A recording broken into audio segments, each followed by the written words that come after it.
Could I have enough cups over here? I know. Yay. Well, we're back and we're chatting. It's not about your rates. It's not about your rates of how brands cast. Yeah, there's like this, and this is something that's been going on forever. I mean, creators tend to focus on the thing that's like the easiest thing to adjust or piece of the puzzle to adjust, which is rates. And so it tends to be, oh, that must have been why I was rejected, or I didn't get picked for this campaign, or why this other person got picked, because my rates must be off. And I think there's so much discussion online about, like, even in the creator circles that we see online, people are talking about, like, what should I charge? What should my rates be?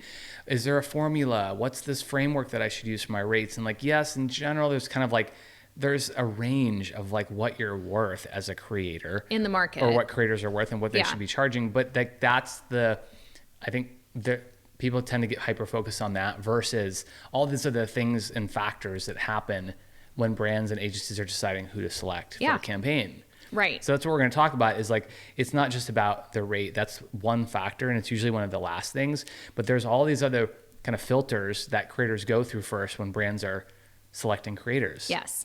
And ultimately, this is coming from a place of love for you guys. Hopefully, you're going to learn something in this episode, and also what you can control versus what's just outside of your control, and to better position yourself for brand partnerships. And that's really what we talk a lot about here at IKONICFOX. So you are in the right place if you're listening to this episode and you're curious how brands are casting and you're worried it's your rates. It is not just that, unless obviously you are so astronomically priced and there is no rhyme or reason behind that. And that's also where in a later episode we can get into, again, management teams and the nuance there, but management teams that know what they're doing, understand where their creators fit in the market. That's what we're always looking at, to see like where the market is for that specific creator.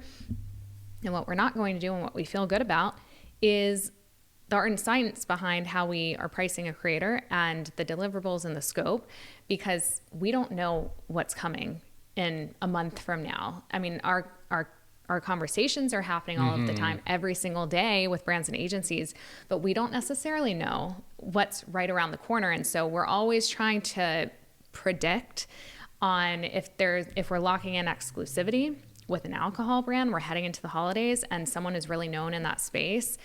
Yeah, that is going to come at a premium. And that is where it's like, it's okay to get declined based on rates that may not have aligned in the first place, that could then remove you from those other opportunities. So anyway, that aside, what can we control, which is where we can't control how brands are planning and strategizing their campaigns. Yes. We can help guide when it comes from our side of things, which is what we do in large part behind the scenes. But brands and agencies, they're looking at oftentimes, sometimes a year or 2 years out of where are they taking their brand and business, and then what are all of the programs, also known as campaigns, that are going to be in flight behind that? Meaning, when are they going to take place? What's the timing of them?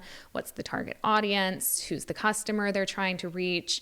What's their goal of that campaign or program? And oftentimes that can be seasonality based. It can just be what's happening in the world. It can be what's happening with tariffs. Yeah. So there are a lot of factors that are even outside of a brand's control as well.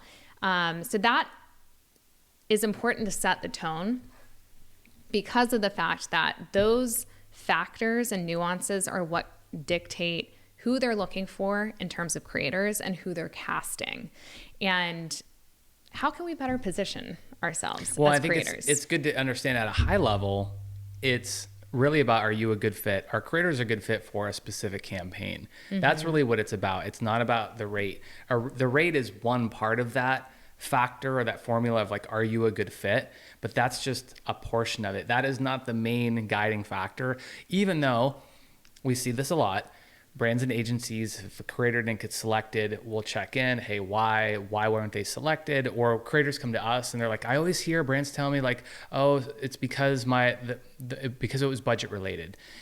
And usually that is just a part of it. And I think it's because it's easy for brands and agencies to give that feedback without like hurting the creator's feelings, or sometimes it is budget related, but for different reasons. We're going to get into that. But at a high level, it's not about just the rate. It's, even if they tell you that, most times it's about these other factors that were involved that then kind of the budget was part of that.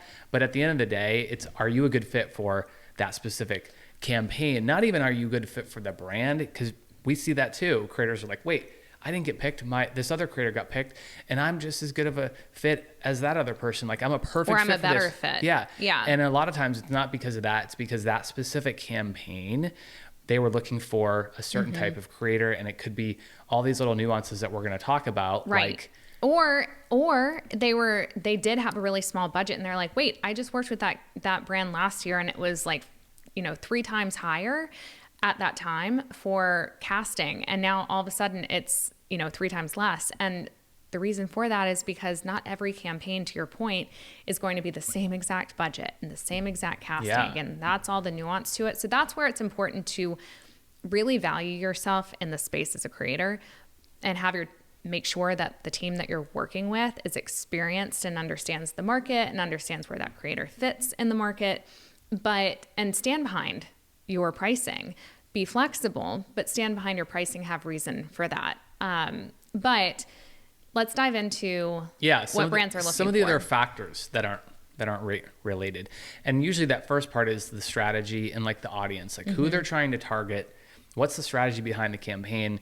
And sometimes it's like, it's even based on the product. Maybe it's a new product launch and they're trying to get into a new market, for example. They want to target a new type of customer.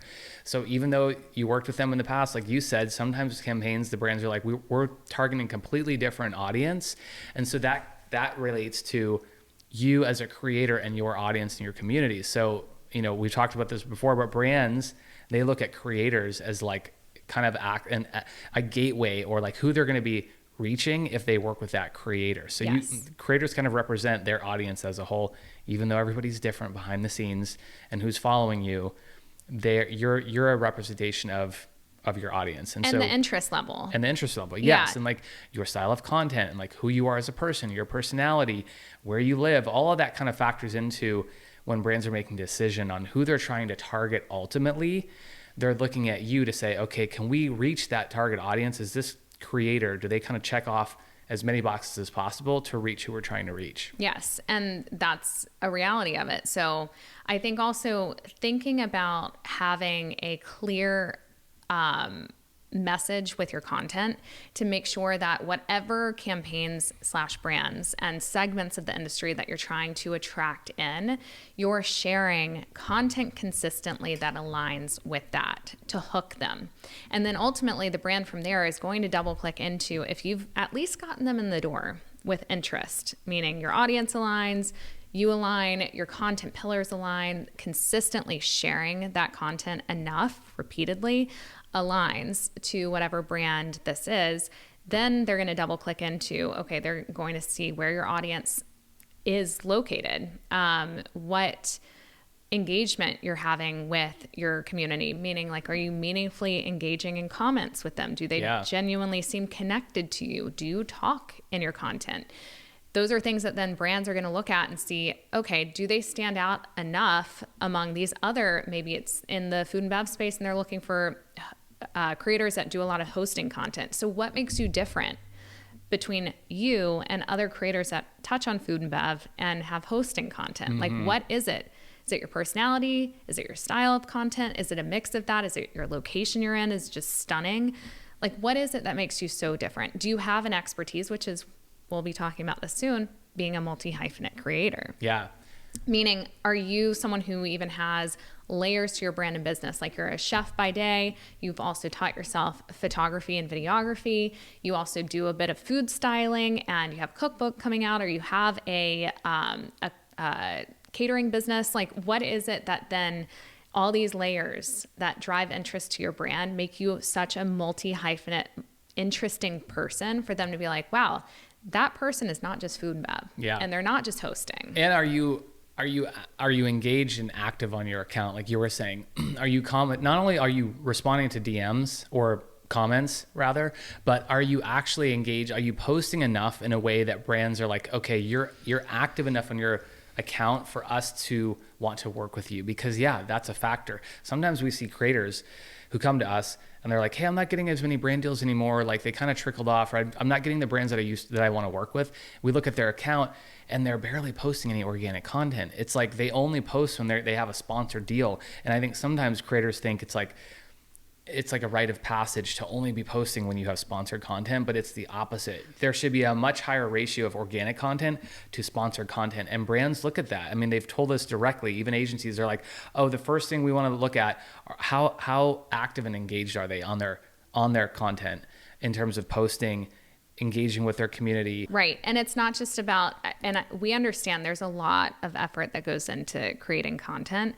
So that's not lost on us. But just doing this just to make money is not going to actually make you more money. Yeah. That's the whole thing, is you have to develop this brand and this persona and this interest online that then makes brands be interested in the creator, in you, because you're interesting and you're putting out such good free content to your audience that creates this connection that then the brands want to plug into. And that then creates more opportunity, more revenue, and more expertise even for you with brand partnerships. But I think the biggest thing too is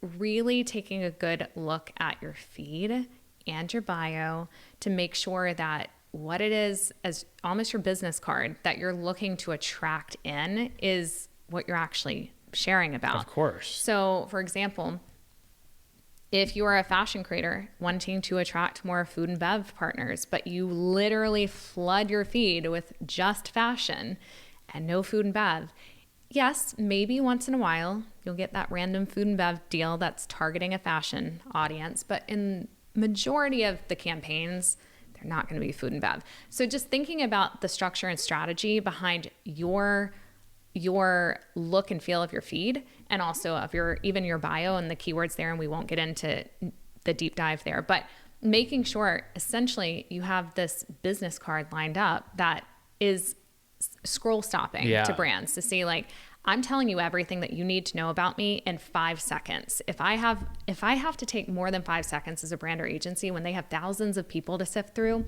they've already bounced. Yeah, so you want to stop them. Yeah, and we call that here like clarity. Having clarity on when a brand or agency hits your account, or a talent manager hits your account, or anybody hits your account, and your bio and your content, your organic content and your sponsor content need to all kind of vibe. Mesh. They need to kind of be consistent and like cohesive and like understanding of like, okay, I get this person's vibe. Like I see what they're all about.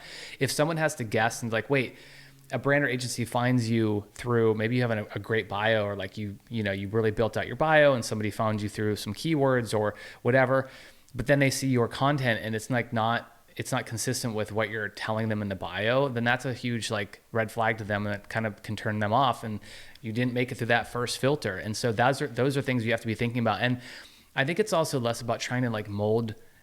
Creators don't need to mold themselves to every single possible opportunity. Like you can't cover every lifestyle category, okay?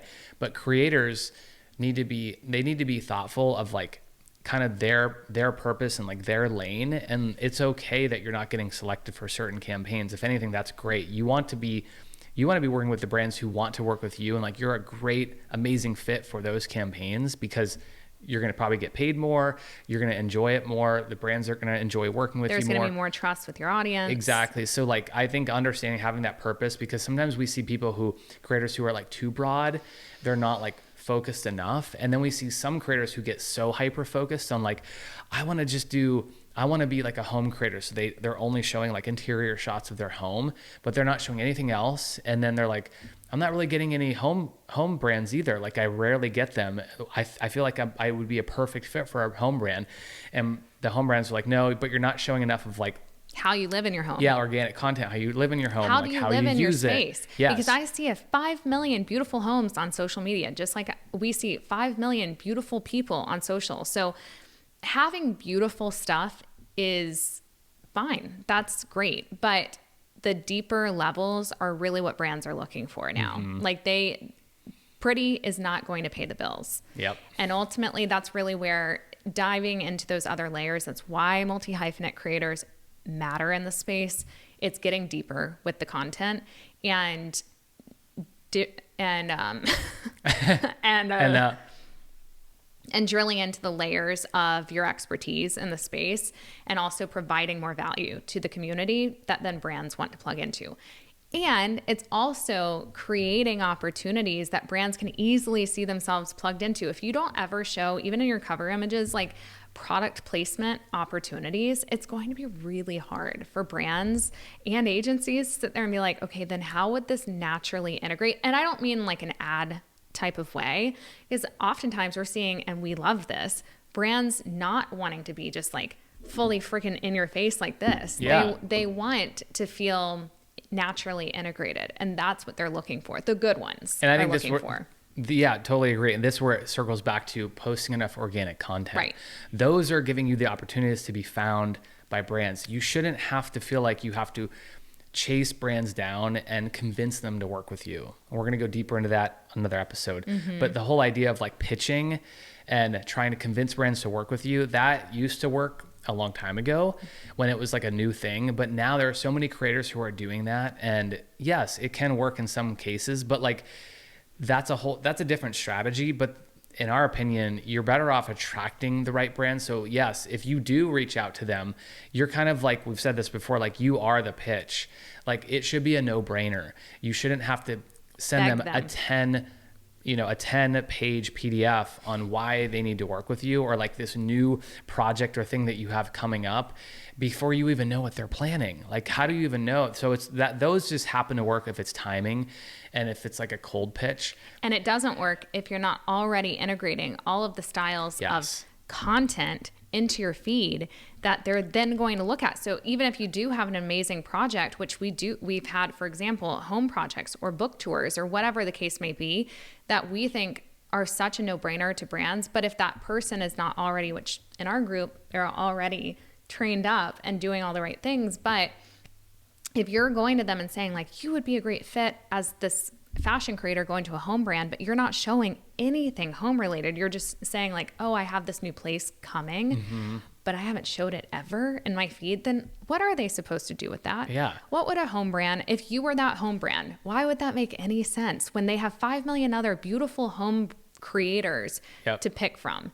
So I think it's also thinking more like a creative director for yourself in your feed, and being realistic with yourself of, if you were those brands, would you want to pay you based on what you're seeing on your feed? Like, take an objective, truly objective look. And I know we understand, again, there's so much time and energy put into the content that's being created, but realistically, if you were that brand with that budget and you were paying you, would you pay you? Yeah.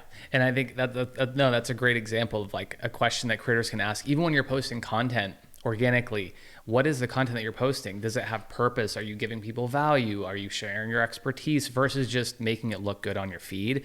Like thinking about, okay, when a brand or agency is kind of scrolling through and looking at my content, am I giving am I putting myself out there in a way that's going to attract brands where they're like, because this is all this to say, there's all these factors involved when it comes to how brands and agencies select creators for campaigns.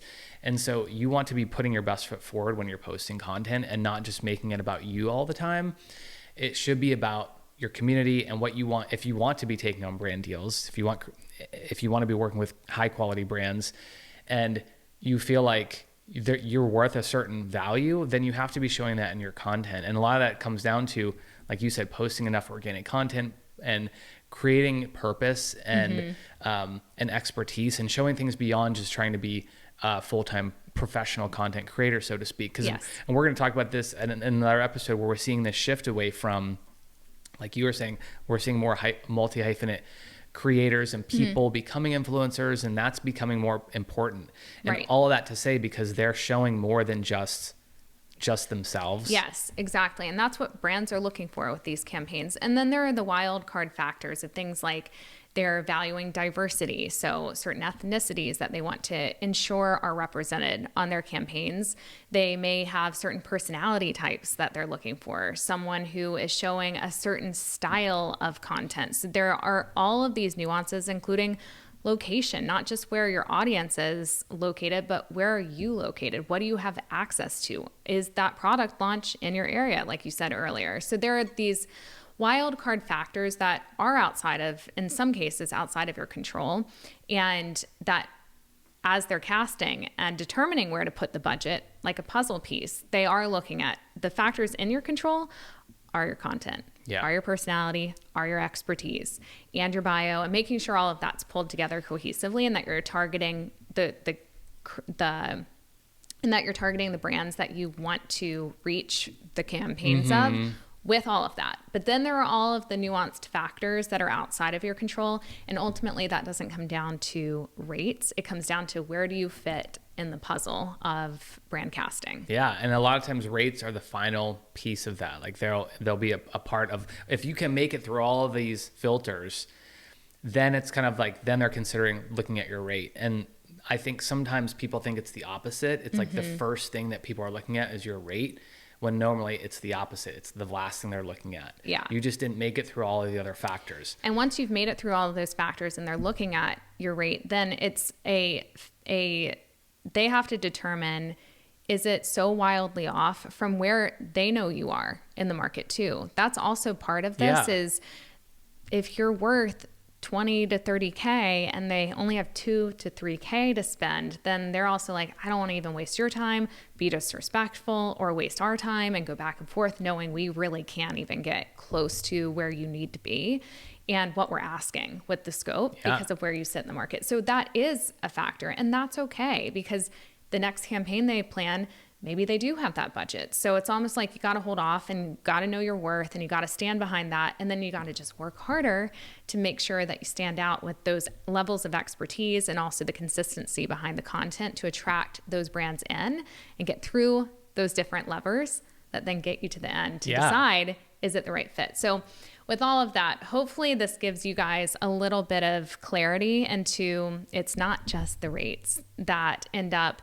potentially missing that brand opportunity. It's these other factors, some in your control and some out. So what we should be doing is focusing on the factors within our control rather than fixating on the things that we can't. And some of those are, it's a long-term view. Like we said, sometimes those are things that take a little bit of time to adjust, right? But you're going to be a lot stronger. Creators can become a lot stronger and more valuable if they're focusing on those long-term things and not getting too focused on like tweaking my rates to be a little bit cheaper because you want to get this certain deal, or like you're thinking that that's the reason why, and then your rates are kind of all over the place and you're like, I don't really even know what I'm worth now at this point. Value yourself, value your work, value your expertise, and keep building that. So hopefully you guys enjoyed this episode, gave you a little bit of clarity into the behind the scenes of how brands think. If you enjoyed this episode, please be sure to give us a thumbs up, because we're on YouTube, people. If you guys had any questions on this episode, please be sure to shoot us a DM or comment below in the description box, and we will see you in the next episode.